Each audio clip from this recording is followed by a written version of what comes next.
Essa questão do papel do Estado é central para a gente entender para onde o Brasil vai caminhar nos próximos anos.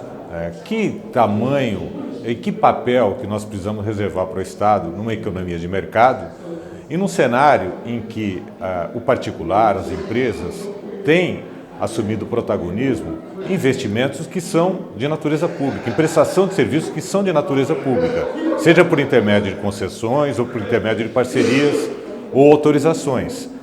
E nesse aspecto é importante compreender que o Estado ele tem um papel regulador, mas não pode intervir na atividade. E é interessante também notar que quando o Estado presta um determinado serviço ou executa uma determinada atividade em prol da sociedade, nem sempre a sua régua de controle, de exigibilidade de qualidade é a mesma que ele quer utilizar para o particular. Então, nós só conseguimos avançar se o particular se sentir confortável o suficiente e com segurança jurídica para que os seus investimentos possam ser respeitados, a regra do jogo ser mantida e que ele possa executar dentro, por óbvio, de padrões de qualidade, de indicadores de desempenho pré-estabelecidos que sejam respeitados com o tempo. Eu acredito que talvez a solução para essa questão tão complicada na relação do particular com o poder público, considerando que no Brasil as instituições são muito fortes, e fortes do ponto de vista de capacidade de intervir e, eventualmente, até de inviabilizar o negócio privado, eu acredito que a solução é buscar no cidadão, na sociedade, um papel também de controlador. Ninguém está numa melhor posição de observação para avaliar a qualidade da prestação de serviço de um particular que substitui o poder público do que o destinatário da política pública, o cidadão, a sociedade. E nós não estamos dando à sociedade, ao cidadão, protagonismo suficiente para exercer esse controle social, e mais que isso, para exercer a participação social, desde a formulação da política pública até a sua execução. E será muito comum, eu acredito, nos próximos anos, nós vermos entidades públicas que são muito fortes, robustas, interventoras e que podem, quando mal administradas, causar um dano irreversível, terem a participação do cidadão na sua governança.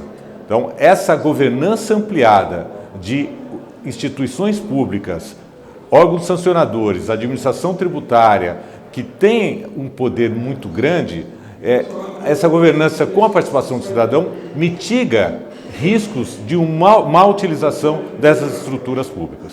E com isso, trazendo para o particular também mais segurança jurídica. E não estou dizendo aqui que nós temos que ser lenientes no controle da qualidade da execução das políticas públicas pelas empresas. Ao contrário, nós precisamos exigir qualidade, ter padrões de desempenho que atendam a expectativa do cidadão. O que eu quero dizer é que esses indicadores têm que ser pré-estabelecidos e que o cidadão, que é o destinatário da política pública, exerça esse papel de controle e de fixação desses parâmetros.